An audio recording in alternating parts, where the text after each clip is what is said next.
Hugasan natin itong sili natin. Ito, ilalagay ko muna itong ating garlic. Kayo na po ang magtansya sa inyong ilalagay.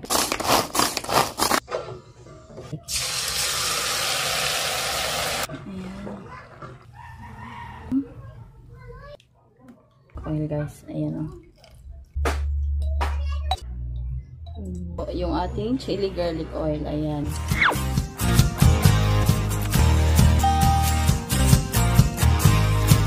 Ayan guys, nandito po tayo ngayon sa ating garden at mag-harvest po tayo ng ating pananim na sili. Ayan yung mga kamatis natin, nangahinog na nga yung iba. Kinuha ko na pala yung ibang bunga dyan guys, at ito may mga natira pa. Hindi ko na kinuha muna lahat. Dito naman tayo sa ating sili. Kukuha tayo na ngayon ng siling labuyo kasi gagawa ako ng chili garlic oil. Guys, ang daming bunga. Hinog na nga siya. Ayan. Tara.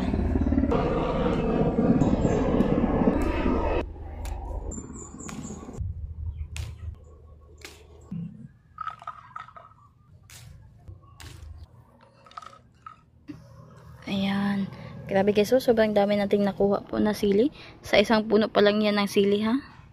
Ayan, ang dami pong hinog. Yun, doon naman tayo sa kabila dahil marami pa tayong puno ng sili na pagkukunan. Pasensya na po kayo guys kung matagalan po tayo bago mag-upload ulit. Kasi po nagkasakit po tayo at medyo tumagal din po bago tayo gumaling. Ngayon po na okay na tayo ay mag-upload na tayo ulit. Ayan. Ito guys, sakto na sila itong mga nakuha natin kasi gagawa lang naman ako ng chili garlic oil na pangkonsumo po natin. Ayan, tara po, lutuin na po natin to. Gasan natin itong sili natin.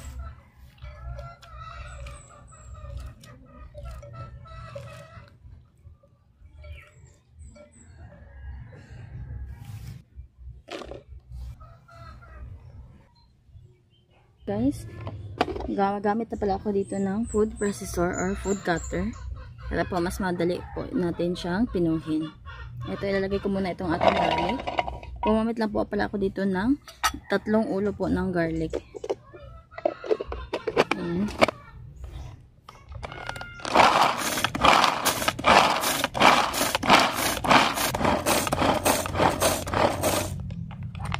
Ayan, pag ganito na po siyang napino na, ayan. Yan na po siya guys, oh. Ngayon naman, ilalagay natin yung ating sili. Ito naman po yung ating mga sili. Kayo na po ang magtansya sa inyong ilalagay. Pero ito po, gumamit lang po tayo dito ng 50 piraso po ng siling labuyo.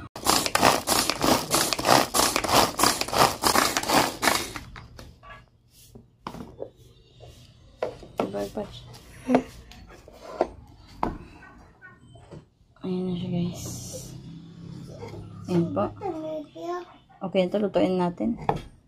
Ayan po, napainit na po tayo dito ng kawat. Lalagay po tayo dito ng maraming mantika.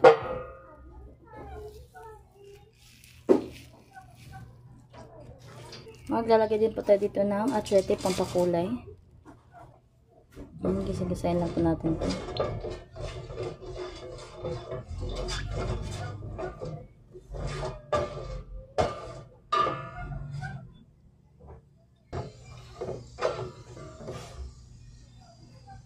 Kapag ganito naman kumulay na siya, ay tatanggalin na po natin itong mga buto ng atswete.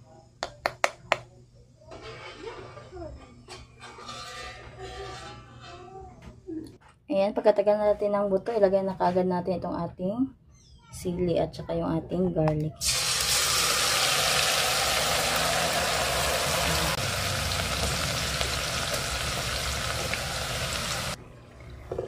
Ayan.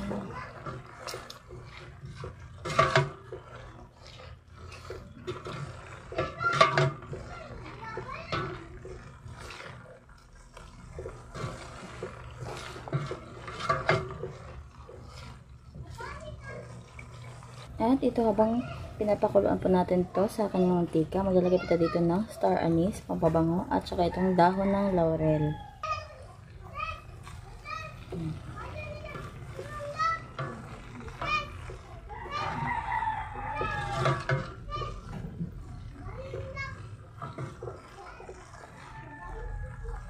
Lulutuin na po natin ito sa mahinang apoy at hahayaan po natin itong maluto ng mga at least 3 minutes or 5 minutes. Eto guys, matapos ang 5 minutes ay pahihinaan na po natin na sobrang hina yung apoy.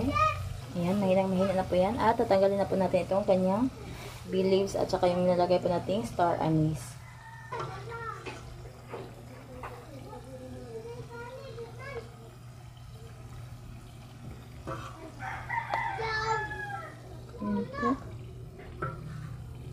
Dito po ay titimpla na po natin ito. Maglalagay lang po tayo dito ng asin para medyo magkalasa na siya.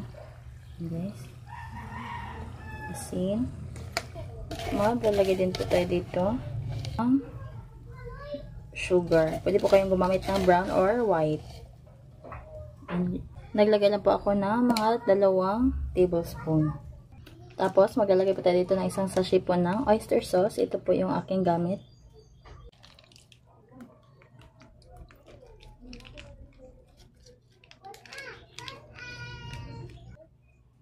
Haluin lang natin.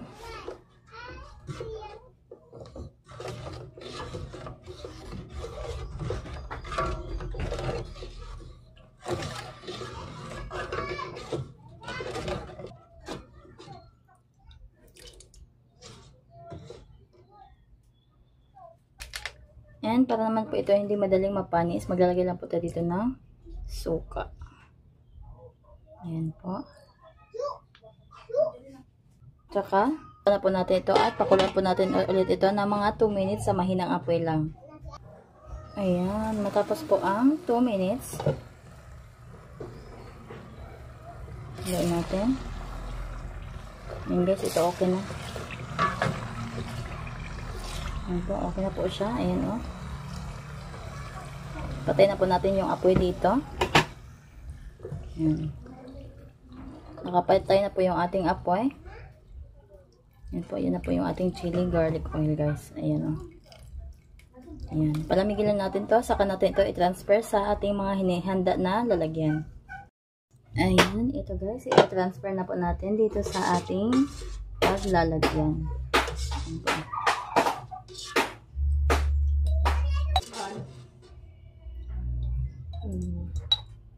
Ayan po. Napakasarap po ng ating chili garlic oil. Ayan po. Ayan po yung ating chili garlic oil. Ayan.